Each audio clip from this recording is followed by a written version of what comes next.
بسم اللہ الرحمن الرحیم بسم اللہ الرحمن الرحیم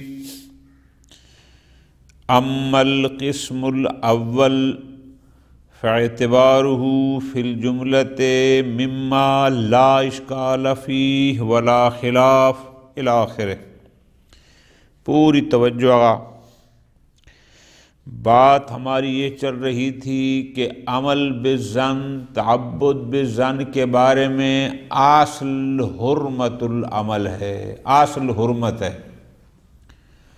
ہاں، اگر ہمارے پاس کوئی دلیل آ جائے جو یہ کہے کہ فلاں فلاں ہمارا غیر علمیہ، فلاں فلاں ظن تمہارے لیے حجت ہے، تو ہم اس دلیل کے تابع ہیں، ہم اس کو قبول کر لیں گے۔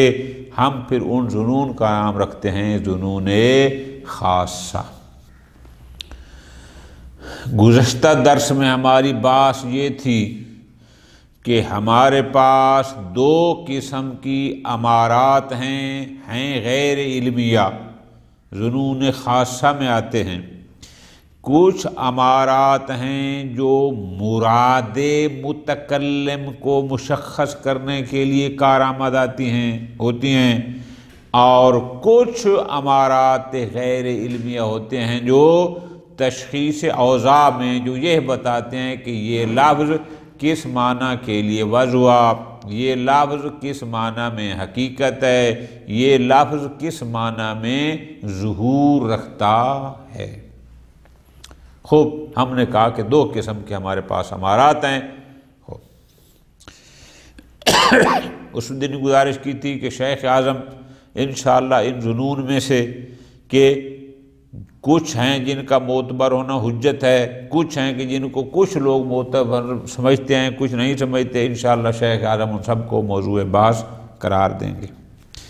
قسم اول سے مراد، توجہ آقا جان، یہ ہے کہ وہ امارات غیر علمیہ جو مراد متکلم کو سمجھنے میں کارآمد ہوتی ہیں۔ ایک لفظ ہے، ایک اس کا معنی حقیقی ہے، ایک اس کا معنی مجازی ہے۔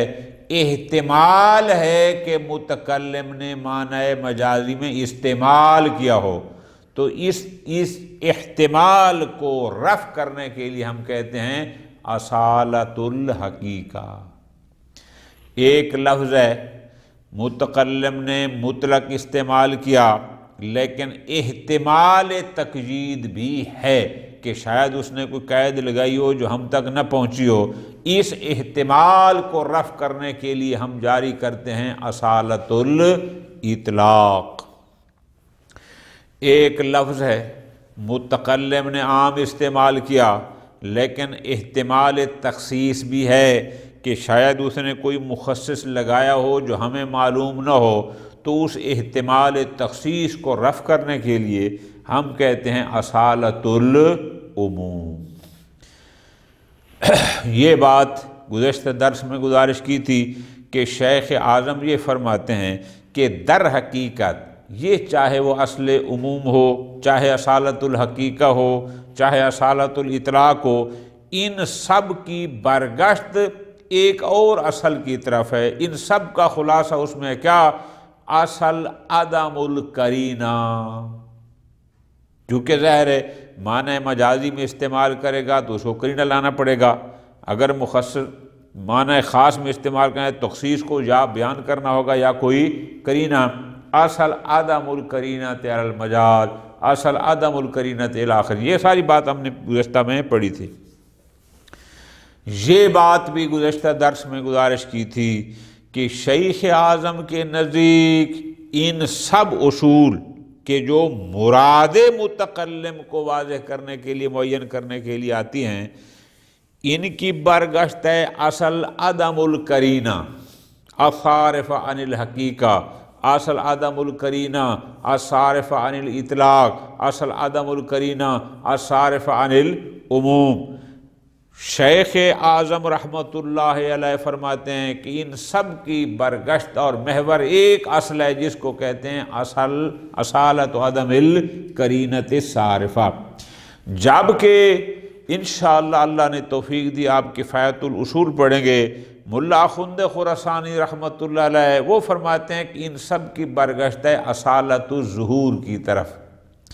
جب ہم اصالت الحقیقہ جاری کرتے ہیں تو اس کا مطلب ہے کہ وہ لفظ معنی حقیقی میں ہی ظہور رکھتا ہے، معنی مطلق میں بھی الآخری، یعنی خلاف کے احتمال کو رفع کرنے کے لیے.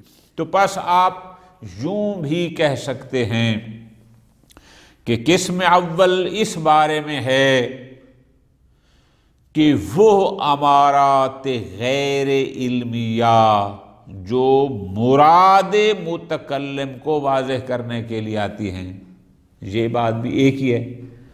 یا قسم اول یعنی اصل عدم القرینۃ صارفہ، یہ بات بھی وہی ہے. یا آپ یوں کہہ دیں کہ اصالت الظہور کہ اصل یعنی حجیت الظہور کہ جو لفظ جس معنی میں ظہور رکھتا ہو وہ اس میں حجت ہے. یہ بات ساری اسی ظواہر کی ہو رہی ہے. ٹھیک ہے جی. اب فرماتے ہیں ذرا غور کرنا ہے، قسم اول کا معتبر ہونا یعنی ان ظواہر کا معتبر ہونا فعل جملہ اجماعی ہے. کیوں؟ ذرا غور کرنا، اس لیے کہ ہم دیکھتے ہیں کوئی بھی شخص کسی بھی علاقے کا رہنے والا ہو، کسی بھی لغت کا بولنے والا ہو، عام لوگ جب ایک دوسرے کو کوئی مطلب سمجھاتے ہیں تو وہ انہی چیزوں پر عمل کرتے ہیں.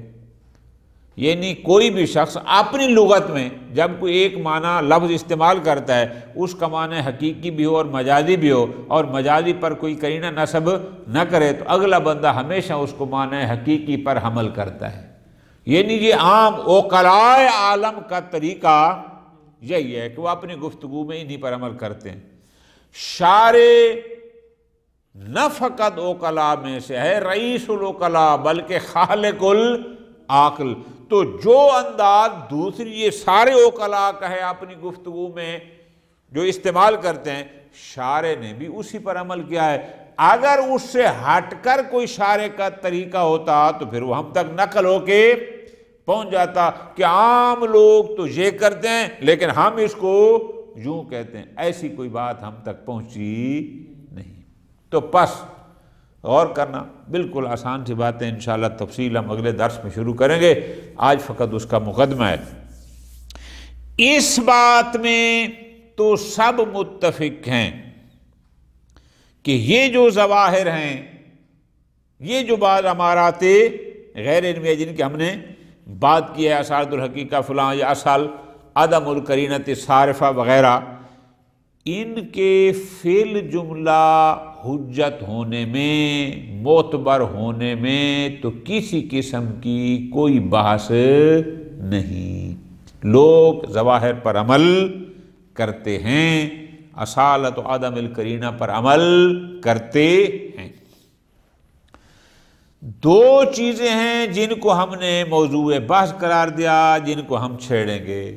وہ دو چیزیں کون سی ہیں؟ ایک بحث ہے اخباری حضرات کے ساتھ، توجہ کے ساتھ لطف آئے گا. اخباری حضرات یہ کہتے ہیں کہ قرآن کے علاوہ ہر جگہ ظواہر حجت ہیں. حدیث ہو، فرمان معصوم ہو، یا باقی عام لوگ جو محاورات میں ہیں، ہر جگہ ظواہر حجت ہیں. لفظ کو جس معنی میں وہ ظہور رکھتا ہوگا وہی مراد متکلم ہوگا، سوائے قرآن مجید کے. یہاں پر ظواہر حجت نہیں ہیں. انشاءاللہ ہم اس کی تفصیل کریں گے. ٹھیک ہے جی. کیوں جی؟ وہ فرماتے ہیں اس لیے ظواہر ہوتے ہیں دو قسم کے. بعض اوقات ایک معنی ظاہری مستقلاً مقصود ہوتا ہے اور بعض اوقات وہ معنی ظاہری بالضمیمہ مقصود ہوتا ہے۔ جو ظواہر مستقلاً مقصود ہیں وہ تو حجت ہیں، لیکن قرآن مجید کے جو ظواہر ہیں یہ بضمیمت روایات معتبر ہیں اور حجت ہیں۔ یعنی آیت مجیدہ اگر کسی میں نص ہے، نص اور ظاہر میں آقا جان فرق یہ ہوتا ہے کہ نص میں احتمال خلاف بھی نہیں ہوتا، یعنی 2 اور 2 4 کلیئر کٹ 100%۔ ظاہر میں احتمال خلاف ہوتا ہے، تو وہ کہتے ہیں کہ جو ظواہر قرآنی ہیں یہ معتبر ہیں، حجت ہیں، لیکن بے ضمیمت روایات، کہ یہ لفظ قرآن اس معنی میں ظہور رکھتا ہے تو یہ ظہور تب حجت اور معتبر ہوگا جب روایت بھی اس کی تشریح کر رہی ہو۔ انشاءاللہ اس کو ہم کل بات شروع کریں گے، پھر آپ کو پوری سمجھ آ جائے گی۔ یعنی گویا آپ اس کو آج فقط یہ لکھیں کہ اخباریوں کا ہمارے ساتھ اختلاف ہے۔ اخباری کہتے ہیں سارے ظواہر حجت ہیں سوائے ظواہر قرآن کے۔ ظاہر قرآن تب حجت ہوتا ہے جب اس کی سپورٹ میں روایت عن المعصوم موجود ہو۔ اس پر انشاءاللہ بحث ہوگی کہ آیا ان کا یہ نظریہ جو ہے اس پر ان کے پاس دلیلیں کیا ہیں، پھر اس دلیلوں کا ہم رد کیا پیش کرتے ہیں انشاءاللہ۔ بعض حضرات مرزا قمی رحمۃ اللہ علیہ وہ بھی ایک اختلافی نظریہ رکھتے ہیں۔ وہ کیا فرماتے ہیں؟ وہ کہتے ہیں ظواہر ان کے لیے حجت ہیں جو مخاطب بالافہام ہیں، کہ یہ متکلم جس کو براہ راست خطاب کر رہا ہے، جس کو سمجھانا چاہ رہا ہے، اس کے لیے یہ حجت ہیں۔ یعنی وہ اصالت الحقیقہ جاری کر سکتا ہے، وہ اصالت الاطلاق جاری کر سکتا ہے، وہ اصالت عدم القرینۃ صارفہ جاری کر سکتا ہے، وہ اصالت الظہور جاری کر سکتا ہے، لیکن جو مخاطب نہیں ہیں ان کے لیے یہ ظواہر حجت۔ تو انشاءاللہ ہم اس کو پڑھیں گے۔ مجموعی طور پر شیخ اعظم رحمۃ اللہ علیہ نے ان ظواہر کی حجیت کے بارے میں جہاں تک مجھے یاد ہے 7 یا 8 اقوال نقل کیے ہیں۔ 3 تو یہ ہو گئے نا، مثلا ایک نظریہ یہ ہو گیا کہ الظواہر حجت مطلقہ، چاہے وہ ظواہر قرآن ہوں یا ظواہر غیر قرآن، چاہے وہ مخاطبین کے لیے ہوں یا غیر، سب کے لیے یہ ہو گیا مطلق۔ اب اس مطلق کے مقابلے میں باقی جو 6-7 قول ہیں وہ تفصیل کے ہیں۔ جیسے اخباری کہتے ہیں کہ باقی ظواہر تو حجت ہیں، ظواہر قرآنی نہیں ہیں۔ مرزا نعینی کیا کہتے ہیں کہ یہ ظواہر جو مخاطب بالتفہیم ہیں ان کو تو حجت ہیں، لیکن باقی کے لیے حجت الی آخر، اور بھی 5-6 انشاءاللہ سارے ترتیب کے ساتھ شیخ عالم ان کو بیان فرمائیں گے۔ نکتہ سمجھ آ گیا جی؟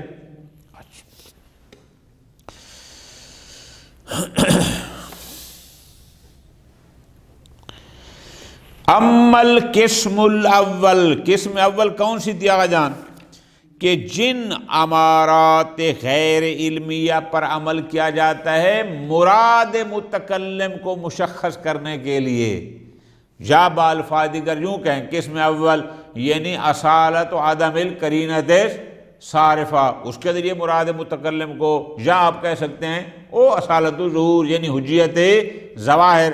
پہلی قسم میں ہم بحث کرتے ہیں کہ آیا یہ ظواہر یا یہ امارات جن پر عمل کیا جاتا ہے مراد متکلم کو مشخص کرنے کے لیے وہ حجت ہیں یا نہیں۔ فرماتے ہیں فاعتبارہ فی الجملہ، اس قسم اول کا یعنی ظواہر کا یا اصل عدم القرینۃ صارفہ الی آخر، ان کا حجت ہونا معتبر ہونا فی الجملہ، بالجملہ نا، بعض موارد میں، چونکہ بعض میں تو اختلاف ہے نا، فی الجملہ ان کا معتبر ہونا لا اشکال ولا خلاف، بالکل ٹھیک۔ کیوں؟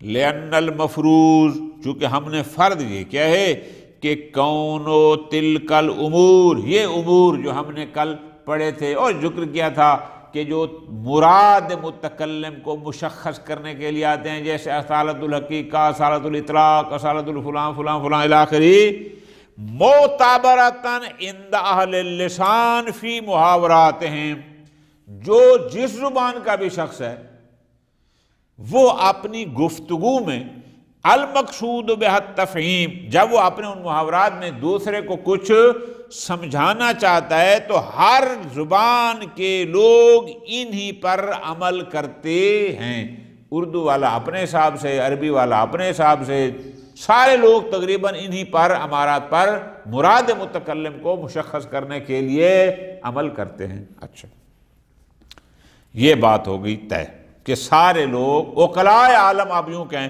انہی پر عمل کرتے ہیں۔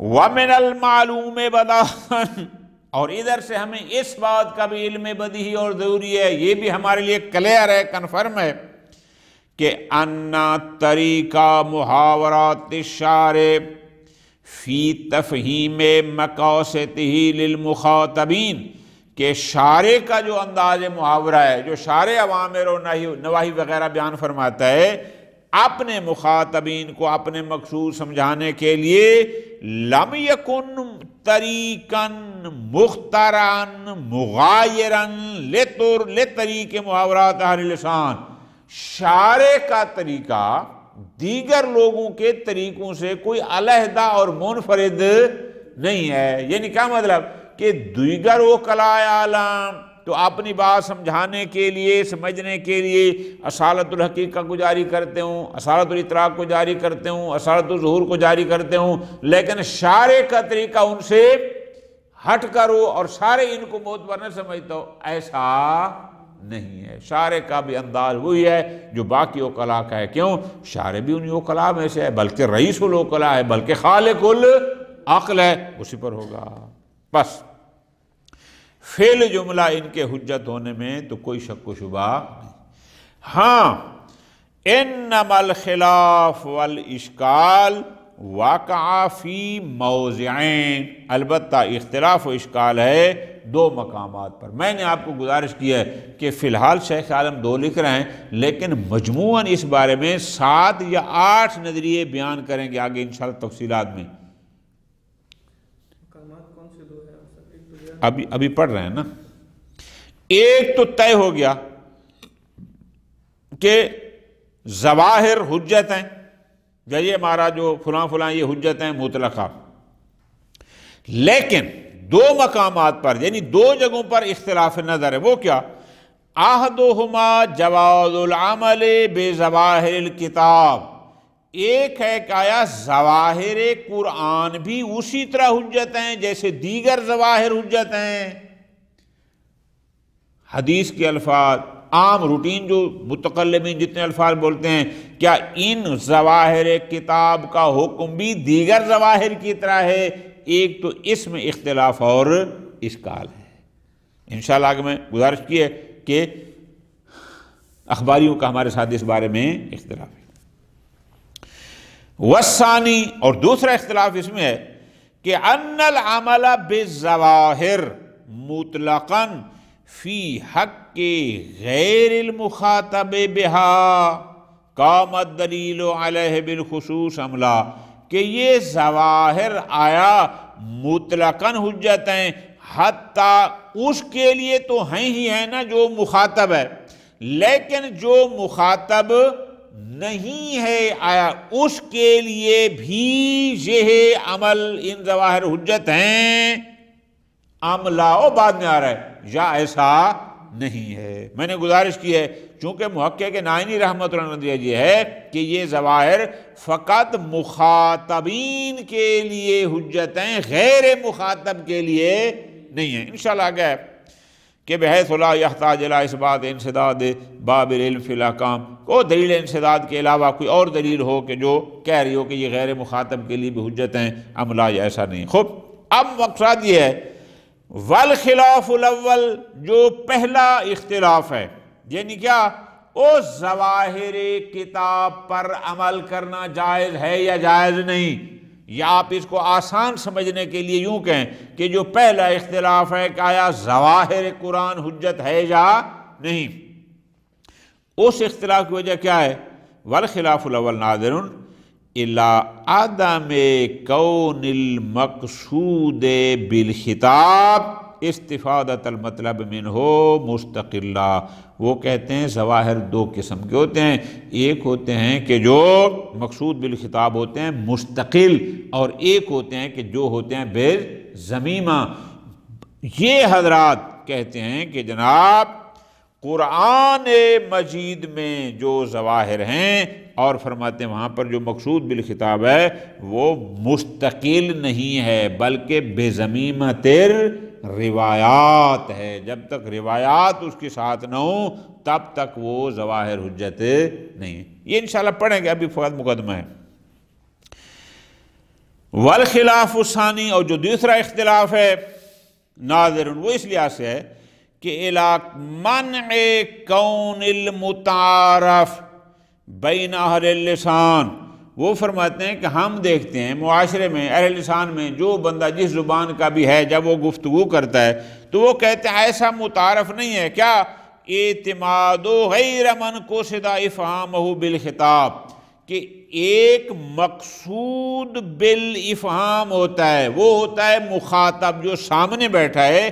ایک دفعہ یہ مخاطب اس مخاطب کو براہ راست کوئی بات سمجھانا چاہتا ہے، تو جو مخاطب ہے وہ تو ان ظواہر پر عمل کرے گا، ان اصول کو جاری کرے گا، لیکن جو مخاطب ہی نہیں ہے، جس کو وہ سمجھانا ہی نہیں چاہتا، وہ بندہ ان ظواہر کو جاری نہیں کرتا بقول اس کے۔ انشاءاللہ بات آئے گی علی ما یستفید من الخطاب بواسطۃ اصالۃ عدم القرینۃ عند تخاطب، یعنی جو غیر مخاطب ہے وہ اصالت عدم قرینہ کو یا اصالت الظہور کو اس خطاب کو سمجھنے میں اس کو یعنی اس پر عمل نہیں کر سکتا۔ خوب، اب ذرا غور کرو اور آسان کر دوں، اگر آپ نے خلاصہ لکھنا ہو تو یوں کہ بعض لوگ کہتے ہیں کہ سارے ظواہر حجت ہیں سوائے ظواہر قرآن کے۔ کیوں؟ ظواہر قرآن مستقلاً مقصود نہیں ہے بلکہ بے ضمیمت روایات۔ یہ ہے ایک نظریہ اخباریوں کا۔ جو دوسرا اختلاف ہے وہ ہے محقق نائینی کا، بالکل آسان۔ وہ یہ سمجھانا چاہتے ہیں کہ یہ ظواہر جو مقصود بالافہام ہے یا بالفاظ دیگر جو مخاطب ہے اس کے لیے حجت ہیں، جو غیر مخاطب ہے اس کے لیے دلیلیں کیا ہیں، انشاءاللہ ساری تفصیل سے ہم پڑھیں گے۔ خوب، فَمَرْجِعُ كِلَا الْخِلَافَيْنِ إِلَى مَنْعِ الصُّغْرَى۔ لطف لینا ہے، یعنی شیخ اعظم یہ فرماتے ہیں کہ اس کا مطلب یہ ہوا ان عبارات کا کہ بحث صغرا میں ہے، کبرا میں طے ہے کہ ظواہر حجت ہیں، کبرا میں طے ہے کہ جیسے دیگر اوقلاء عالم ان ظواہر سے استفادہ کرتے ہیں، شارع کا طریقہ بھی ہوئی ہے۔ بحث ہے صغرا میں، بات سمجھے نا جی؟ یعنی اخباری یہ کہتے ہیں کہ ظواہر قرآن مستقلاً مقصود نہیں ہے، یعنی اگر ہوتے تو وہ بھی حجت ہوتے، تو صغرا میں آ گئے نا۔ اس طرح محقق نائینی کیا کہتا ہے کہ یہ ظواہر فقط مخاطب کے لیے ہیں، غیر مخاطب کے لیے اگر سب کے لیے ہوتے ہیں تو اس کا مطلب اس کے لیے حجت ہے، بعض کبرا میں نہیں ہے، بعض صغرا میں ہے۔ خوب، فَمَرْجِعُ كِلَا الْخِلَافَيْنِ إِلَى مَنْعِ الصُّغْرَى۔ صغرا کو سمجھ آ گئی؟ یعنی اخباری یہ کہتا ہے کہ ظواہر قرآن بے ضمیمت روایات، نکتہ سمجھ آیا نا جی؟ یعنی مستقلاً نہ، وہ صغرا بات کرتے تھے تھوڑی۔ اما الکبریٰ، کبریٰ کون سی؟ کہ آنی کون الحکم عند الشارع، کہ شرعی بھی حکم فی استنباط مرادات ہی من خطابات ہی المقصود بہ التفہیم، کہ جب شارع اپنے خطابات میں لوگوں کو سمجھانا چاہتا ہے اور ہم مراد شارع سے کچھ استنباط کرنا چاہتے ہیں تو شارع کا حکم بھی وہی ہے، کون سا؟ ما هو المتعارف عند اہل اللسان فی الاستفادہ، کہ جو باقی لوگوں کے نزدیک یعنی وہ اس کی کلام سے استفادے کا انداز ہے۔ عام متعارف کیا ہے؟ متعارف یہ ہے کہ لوگ اپنی گفتگو میں مراد متکلم کو سمجھنے کے لیے صارت الحقیقت پر عمل کرتے ہیں، اس طرح مراد متکلم کو سمجھنے کے لیے اصالت الاطلاق سے استفادہ کرتے ہیں، مراد المتکلم کو سمجھنے کے لیے بقول شیخ عالم کے اصالت و عدم القرینۃ صارفہ سے استفادہ کرتے ہیں، یا شیخ اخند خراسانی کے نزدیک لوگ عام گفتگو میں اس کی بات کو مراد متکلم کو سمجھنے کے لیے اصالت الظہور سے استفادہ کرتے ہیں۔ یہاں پر بھی ایسا ہے، اس میں کوئی اختلاف اور اشکال نہیں ہے، وہ اگر ہے تو وہ ہے صغرا میں، نکتہ سمجھ آیا کہ نہیں آیا؟ صغرا میں ساری بحث ہے، ٹھیک ہے جی۔